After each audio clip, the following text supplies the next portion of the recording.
Okay, let's talk about a single document, one piece of paper that can literally decide a person's entire future in a new country.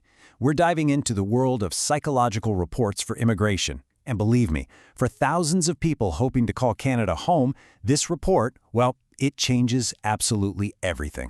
So to really get why this one document is so critical, you have to start with this number, 140,000. In just one recent fiscal year, that's how many refugee claims landed at Canada's Immigration and Refugee Board. I mean, that is a staggering number of people, all searching for safety. And that, right there, leads to the biggest question of all. When you've got a system dealing with that kind of volume, with decision makers who are just buried in cases, how on earth does one person's story, one human being's experience, actually cut through all that noise and get heard? Well, for so many of them, this is the answer. A detailed, professional psychological assessment.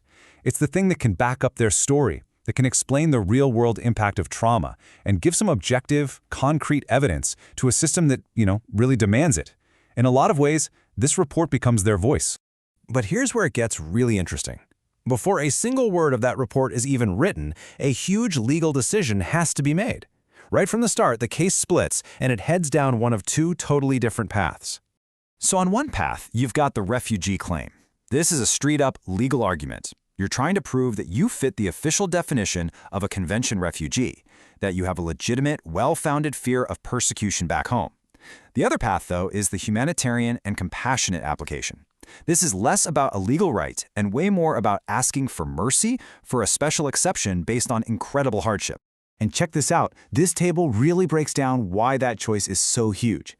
For a refugee claim, the report is being read by an adjudicator, someone who acts like a judge and applies a really strict legal test. But for an H&C application, the audience is an immigration officer who has the power to use their own discretion to weigh all the different factors. You just can't write the same report for two people with such different jobs and mindsets. It wouldn't work. And that's really the whole point here. That one choice, which legal path to take, it completely changes the game. The psychological report isn't some generic one-size-fits-all document. No way. It's a strategic tool, and it has to be carefully built for either that judge-like adjudicator or that discretionary officer. So with that in mind, how does a clinician actually get the raw material for this thing? Let's go inside the assessment room and see how personal trauma gets turned into powerful testimony. The gold standard for this isn't just one quick chat. It's a two-session process. We're talking about a couple of really intensive meetings, each one lasting up to 2 hours. The first one is all about getting the person's full history. And then the second session is a deep dive into how all that trauma is actually affecting their day-to-day life right now. And the assessment itself is this really smart blend of things.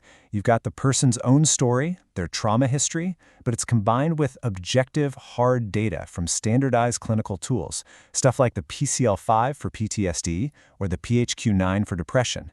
It's that mix of the personal story and the scientific measurement that really gives the report its weight.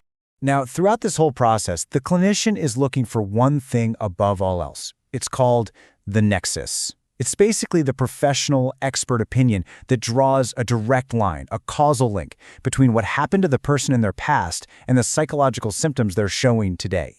And a sentence like this. This is the nexus in action. It's the clinician in their expert capacity saying, look, the symptoms I'm seeing, the anxiety, the PTSD, they make perfect sense given the story this person has told me about being threatened and tortured. That right there adds a huge layer of credibility to their entire claim. But, and this is so important, there's a critical ethical line here. The clinician's job is not to be a judge. They don't decide if the story is true or not. That's the adjudicator's job. Their role is to be an expert witness on trauma, to say whether the psychological evidence lines up with the story being told. They're not a lie detector, they're an expert on consistency. Okay, so the assessment is done. Now what? Well, that legal path we talked about, refugee claim versus H&C application, this is where it really shapes the final product. You actually end up with two completely different kinds of documents. The report for a refugee claim, think of it like a surgeon's scalpel. It is short, sharp, and incredibly precise. It's usually only about 10 to 15 pages. Its one and only job is to give clear, objective evidence to that adjudicator, focusing on the diagnosis and how it directly supports the person's fear of persecution. But the H&C report, that's not a scalpel. It's an encyclopedia. It can be massive, like 30, 40, even 50 pages long. It paints this incredibly detailed picture of hardship, how the trauma affects their kids, how they can't function at work, the fact that there's no medical care back home. The goal is totally different, to persuade an officer to grant a rare compassionate exception. So, in a nutshell, the real difference is focus. The refugee report is all about looking backward, connecting today's symptoms to terrible things that happened in the past. But the H&C report, it's all about looking forward, making a powerful argument about the future hardship that will happen if they're forced to leave. So you have the legal strategy, you've done the deep dive assessments, you've written the right report for the right audience, and all of this hard work comes to a head in a frantic, high-pressure race against a super strict clock.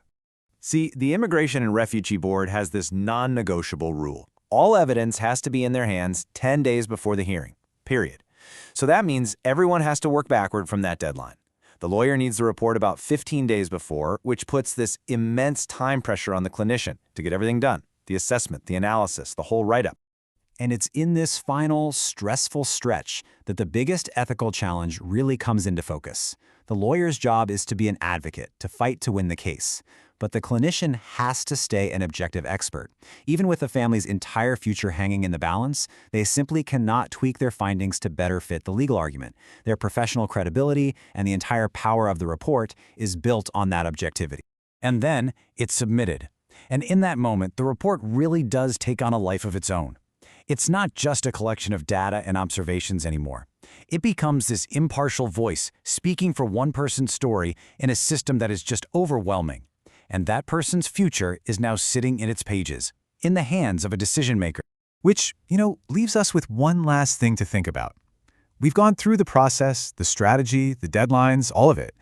But when you strip it all away, you're left with this really profound question about what this work is all about.